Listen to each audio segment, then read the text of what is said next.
Well, my name is Marija Poljak, or Maria to most people. I'm the author of The Courtyard Children, which is a young adult novel, my first novel, and it's about a friendship really that takes place in former Yugoslavia in the 80s mostly, in the lead up to the civil war in Yugoslavia. And it basically follows the life of a young woman there growing up alongside her best friend, and then how their paths sort of lead in two very different directions once the war comes about and those ethnic tensions begin to rise. So it's a bit of a coming of age story, a story about family, friendship, love, but also divisiveness and what can actually happen to a group of people once hatred and fear sort of take over. But ultimately, I think it's a story that's hopeful and about forgiveness and about unity and all those things in one. So it speaks to a lot of audiences, I think, but I try to make it mostly for younger people because I think they can really relate to those characters more than anything. And yeah, it's my first novel, hopefully not my last, but I do try to get some more writing done here and there when I can as well.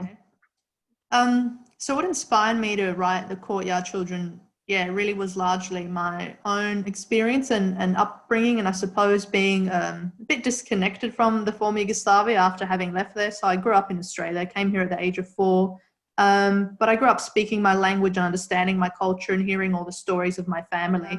And in a way, it was almost a therapeutic or cathartic process for me to write down all these stories and turn it into The Courtyard Children, especially as I come of a mixed background, identify as Yugoslav, and for a lot of people it's confusing at times when you're neither purely from Croatia or Serbia or Bosnia or any one of those. I have family from everywhere and I'm a really mixed background. So my way of identifying with Yugoslavia was sort of different from, I suppose, the common narrative of a lot of other people's. And I wanted to explore that, and I wanted to get across my sort of feelings about the country and the people and all that it had to offer, and that it wasn't just a place of conflict, that there was a lot more to it before the conflict, during and after. And I felt like I needed to tell that story, because nationalism is something that's not just specific to the Balkans and that region. I think it's a threat everywhere, and it's always worth revisiting history and looking at that and, what we've actually lost as a result of that nationalism taking over. So for me, there was that sort of moral feeling behind the story that I wanted to communicate, but also just in exploring the characters and their quirks and their personalities. It was all a bit of an amalgamation of everyone I've ever known and a lot of my own family and myself, and some of those really rich personalities that exist over in that part of the world.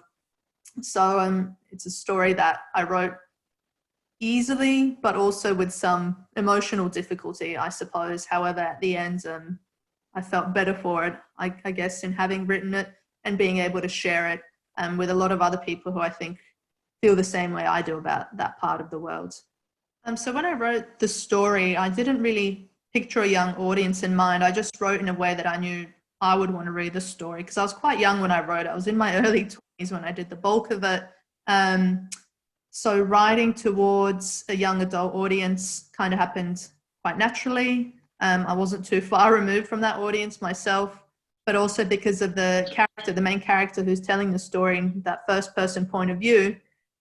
She is a girl growing up and coming of age, and it sort of ends with her reaching adulthood.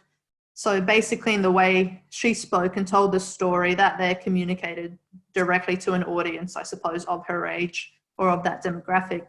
And I tried not to fall into the trap, I suppose, of needing to or wanting to dumb down my work or language, because I think, even young adult audiences are really quite savvy and switched on and worldly, and there's no reason they wouldn't understand anything written for older audiences either.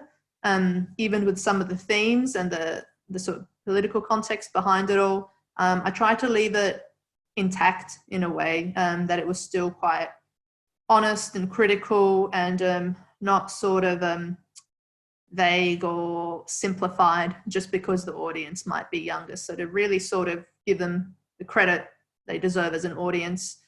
So that part kind of came naturally, and it was just tricky when it came to the editing. I did a lot of that later when I was older and I had to try and go back and not erase that young voice or be too harsh on myself, I suppose. I had to keep that authenticity there.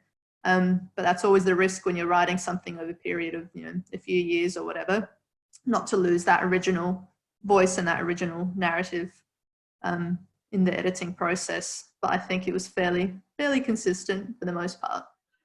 What I'd like readers to take away from the Courtyard Children, I mean, everyone will take away something different. It's all open to interpretation. But for me, it was mostly about finding some kind of unity rather than difference in people, and having a wider viewpoint about certain cultures and people, that it's not just one group of like-minded individuals, that there's diversity even within a group, and that diversity should be celebrated. And I think it was when former Yugoslavia was one country. It was quite unified in that sense, and it was a difficult thing to do, to unify all these different ethnicities and religions under one sort of national banner. But what came after that in the conflict really, I don't think, was a sign of success or anyone moving forward necessarily. It was just that divisiveness and that fear. And we see that replayed in all sorts of countries time and time again. And I think we as people never seem to learn. We're always looking at what separates us from others rather than what makes us similar. And in Yugoslavia, I always found that so confusing, I suppose, even for myself, because we're people, regardless of which part of former Yugoslavia you're from, we understand each other. We speak basically the same language, have the same history, very similar in so many ways. And so I really wanted to get it across that was that kind of country, and it produced a lot of amazing, artists and thinkers and athletes and all sorts of individuals who had a lot to contribute. So it's a shame what happened, in a sense, because that kind of came to a standstill in a lot of ways. So that's really what I was sort of trying to get across in the story. And again, ultimately, that you have to overcome that with a sense of hope and huge level of understanding and even forgiveness. And I think today that whatever's left of former Yugoslavia is still battling with parts of that, of moving on and actually forgiving and working together. And it's a constant kind of journey. I'm not sure if they're there yet, but it's an active kind of conscious decision that people have to make. So hopefully that's that bigger picture stuff that audiences might take away from it. And some of the smaller little stories in there are similar. They're just about understanding and friendship and family and what it means. It means a lot of give and take and making allowances and allowing people to make mistakes and grow, and about finding your own identity and letting that speak for yourself in the way that main character does. She's her own person, and she doesn't allow anyone to put that label on her of what they think she ought to be. And I think that's important, that right to self-representation. The advice I would give to young writers is not to become your own worst enemy, in a sense. Have confidence in what you're writing and be willing to share it with others, as terrifying as that is. Share it, look back on it. And it's easy in hindsight to look back on what you wrote and think it wasn't good enough, or it's not what you want it to be. But that's just part of the journey, and you will grow as a writer and you will get better at it. At least that's the way I feel. And I hope to get better at it.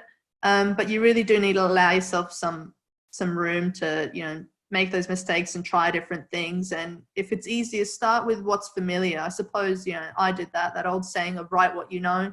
I definitely went ahead and wrote what I know and content and topics that are really familiar to me, because that's what felt most comfortable at the time, and it was what I wanted to write about more than anything.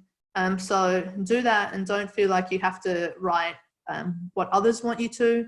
And especially if you're someone who feels like you maybe you have a voice that's more marginalized. I mean, I used to feel that way, like who's going to want to read about people from my background or that part of the world? It's not an important story. But there are people who will read your words and those stories, regardless of who you are and where you're from, because all these experiences we write about are universal human experiences, regardless of where they're coming from. So it's kind of just about being bold and brave and looking for opportunities constantly to get your work out there, even in little publications, even in little short stories. And I still do that, look for short story competitions and write things like that. because you never know where you might be successful or who might be interested in your work. So it can be a slow journey at times and a very isolating one.